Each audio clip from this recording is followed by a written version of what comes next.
नमस्कार मंडळी. मराठी भूतांच्या गोष्टी या युट्यूब चॅनलवर आपलं स्वागत. आजच्या आपल्या कथेचा विषय आहे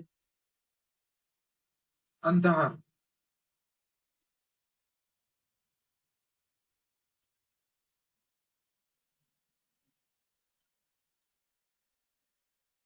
ही कथा आहे नागपूर जवळील गावातील पिंट्याची. शाळेत कधीच न गेलेला मुलगा, त्यासोबत घडलेली ही खरी घटना आहे. पिंट्या त्याच्या आजोबा सोबत राहत होता. घरात फक्त त्याचे आजोबा आणि तो. त्याच्या आजोबांकडे 3 एकर जमीन होती. दोघही शेतात एक साथ मजुरी करत होते. एकदा सकाळी पिंट्या आजोबाच घेऊन तालुक्यात गेला होता. रात्री शेवटच्या बसने गावात परतले. गावात तेव्हा रस्त्यावर दिवे कमीत कमी होते. अंधारातून वाट काढत ते दोघे जात होते.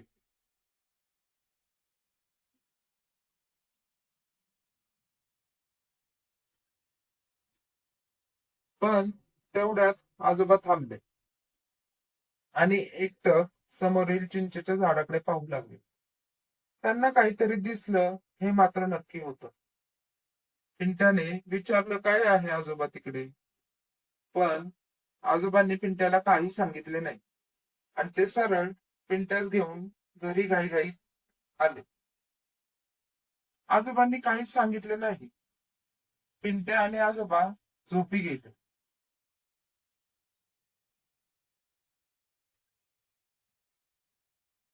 दुसऱ्या दिवशी पिंट्या आपल्या मित्रांसोबत कामास निघाला आणि परत घरी येताच तो पार चक्रावला. कारण त्याच्या आजोबांनी गळफास घेतला होता. पिंट्याचा आधार देवाने त्याच्याकडून हिरकावून घेतला होता. पिंट्या खूप दुःखी झाला होता. त्याने आतोनात विचार केला की का आजोबांनी आत्महत्या केली असावी. अशी काय परेशानी झाली त्यांना की त्यांना एवढा मोठा पाय उचलावा लागला. पिंट्या रडून रडून फिरमसला होता.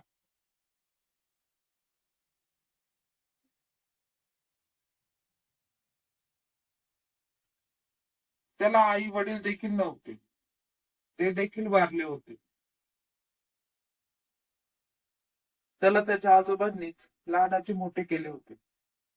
आपल्या नशिबाला दोष देत पिंट्या घरातून बाहेर पडला. त्याचं मन आता फक्त दारूकडे वळू लागले होते. तो काही दिवस दारू ढोसून रडत बसायचा. पण नंतर काही दिवसांनी तो कामास परत लागला. पण रात्री तो दारू पिऊन घरी परतू लागला. वाटेत त्यास चिंचेचे झाड दिसले. तो तेथून तसाच जाऊ लागला. त्या अंधारातून त्यास कोणीतरी हाका मारू लागले.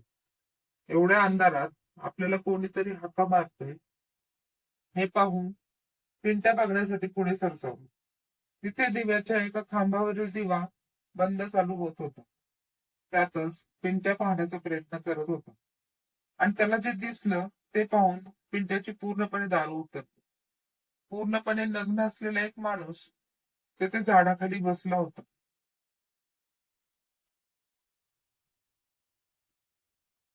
पूर्ण अंग पांढरे रखडलेले. त्याचे तोंड पूर्णपणे रक्ताने भरलेले होते.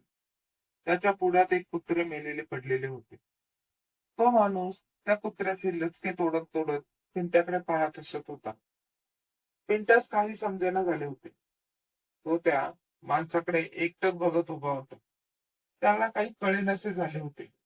असे वाटत होते की एक वेळ मला झटका येऊन मी बेशुद्ध व्हावे, की हा समोरून नाहीसा व्हावा, अथवा याने एखाद्याच एकदाचा आपला जीव घ्यावा.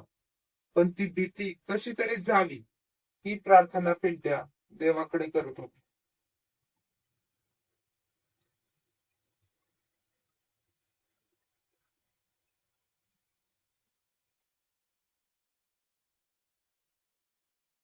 पण कसे बसे उरले सुरले अवसान घेऊन पिंट्या जोरात ओरडला आणि ओरडत ओरडत पळत सुटला आणि थेट घरी आला. तो गावात आला आणि भीतीने ओरडून ओरडून गावकऱ्यांना सांगितले. गावकरी त्याचे बोलणे ऐकून बिथरले. काही दीड लोक त्याच्या सोबत गेले, हातात काठी लाठ्या घेऊन. तेथे एका कुत्र्याचा मृतदेह अर्धांग दिसले.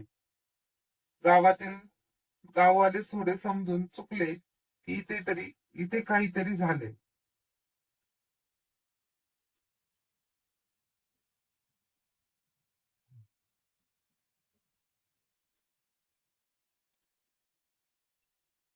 पण ते सर्व परत आले. सकाळी पिंट्या भीत भीतच कामावर गेला. तेव्हा त्याच्या शेतात एका आंब्याच्या झाडाखाली त्याला एक माणूस गांजा पीत बसलेला दिसला. तेव्हा पिंट्या त्या माणसाकडे गेला.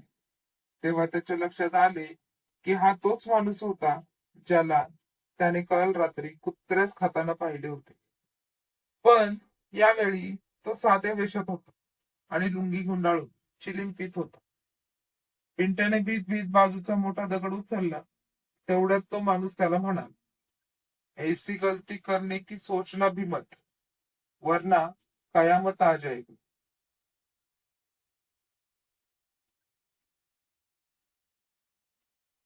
पिंट्या थांबला आणि दगड हातात ठेवूनच बोलला, कोण आहेस रे तू? रात्री कुत्रे खात होतास ना, मग मी तुला आज चांगलाच धडा शिकवतो. तेवढ्यात तो माणूस म्हणाला, तेरा दादा मुझसे बहुत प्यार करता है. पिंट्या, मेरा नाम काल बाबा है. बस उसी ने मुझे भेजा है. मेरी बात समझा. समझ, मैं यहाँ तुझे आने वाली मुसीबत से बचाने आया हूँ. पिंट्या पूर्णपणे गोंधळून जाऊ लागला.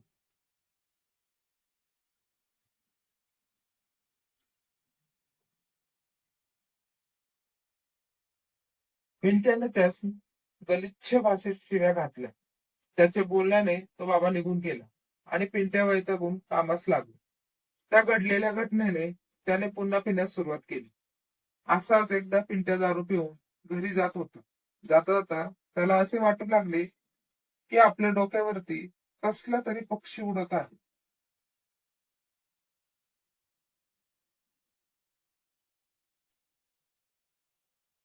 त्याने वरती पाहिले तर पांढरी शुभ्र साडी आणि तिचा पदर फड फड आवाज करत उडत होता. ती साडी वारा वगैरे काही नसताना हवेत तरंगत होती. काही क्षणातच ती त्याच्या समोर येऊन पडली. पिंट्या नशेत असल्याने त्याने ते दुर्लक्ष केले आणि घरी गेला. दुसऱ्या दिवशी पण तसेच झाले. रोज रोज त्याच्या समोर ती रस्त्यात साडी उडत येऊन पडू लागली.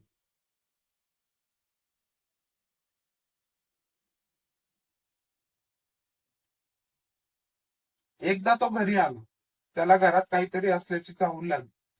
त्याने पूर्ण घर पाहिले, पण घरात कोणीच नव्हते. तो घरात आला आणि झोपला. पण त्याला अचानक दरवाजा धाड करून तुटण्याचा आवाज आला. तो सावध होऊन बाहेर आला, पण बाहेर काहीच नव्हते आणि दरवाजा जशीच्या तसे होता. दरवाजासमोर एक स्त्री होती, जी पिंट्याकडे पाहून रडत होती आणि पिंटू फार घाबरले. त्याला काही कळेना. त्याने दरवाजातून आवाज दिला, कोण आहे रे तिकडे? समोरून त्यास एक आवाज आला, तुझं मरण. पिंट्या पुढचा शब्द बाहेर काढणारच तेवढ्यात त्याच्या मानेवरती कसला तरी धारदार सुळ्यांचा वार जाणवला. तो त्या वेदनेने विवळला. त्याच्या बाजूला एक प्रेत उभे होते, जे त्याच्या मानेत आपले सुळे खुपसून त्याने रक्त पित होते. की तेवढ्यात दारात कालबाबा आला आणि त्याने जवळील अंगारा त्या प्रेताच्या अंगावरती फेकला. ते प्रेत दूर फेकले गेले.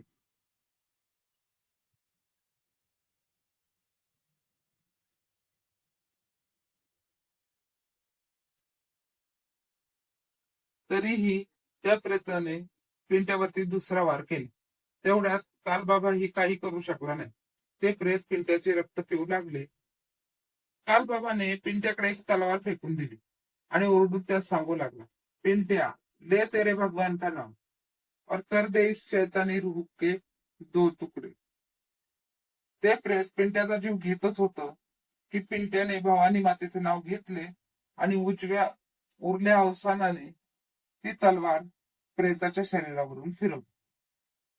त्याचे क्षणार्धात दोन तुकडे झाले आणि भयानक किंकाळी करत ते प्रेत नाहीसे झाले. पिंट्याची मान देखील कापली गेली होती, त्या प्रेतामुळे, त्याच्या चावामुळे. तेव्हा काल बाबा पुढे आला आणि त्यास बोलू लागला, मुझे माफ कर देना पिंटू, मैं तुझे बचा नहीं सका. वह रूह एक वेश्या की थी जिसका तेरा बाप दीवाना था. उसने पैसे की वजह से तेरे बाप को पूरे गांव के सामने बदनाम किया. उसी का बदला लेने के लिए तेरे बाप ने उसे जिंदा जमीन में गाड़ दिया था, और उसी ने तेरे माँ बाप को भी फिर आत्मा बनकर मार डाला. तेरे दादाजी तुझे वहां से इस गांव ले आए थे.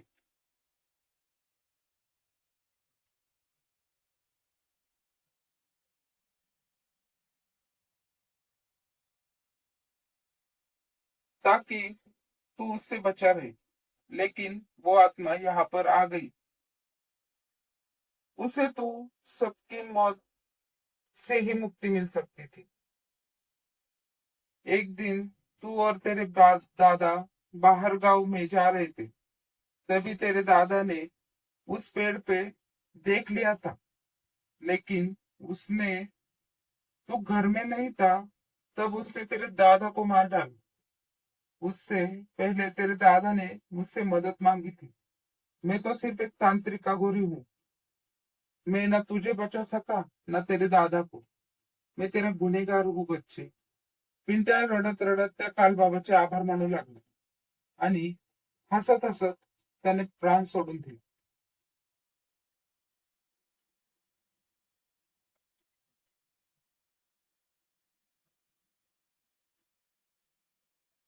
धन्यवाद.